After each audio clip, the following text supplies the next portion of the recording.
My name is Ryan Parker, Parker Home Renovations in New Braunfels, Texas, and today I'm going to teach you how to change a light bulb. The first thing you need to know about light bulbs is what wattage it is. You can usually find out by looking at the end of the light, and a lot of times they'll have a wattage number on the end of the light. This one, however, does not. So what you're going to need to do is you're going to need to go over and make sure the light switch is turned off, or make sure it is unplugged from the wall. You want to let the light bulb cool down, maybe 1 to 2 minutes.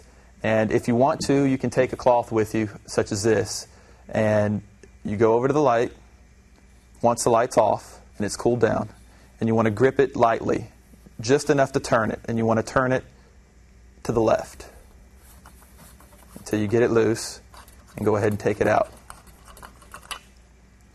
Now, if it didn't have a number on the end of the light bulb, it'll usually have a wattage number on the metal sleeve jacket down at the bottom. Then what you'll want to do is you want to go down to the store and find the appropriate light bulb for that application.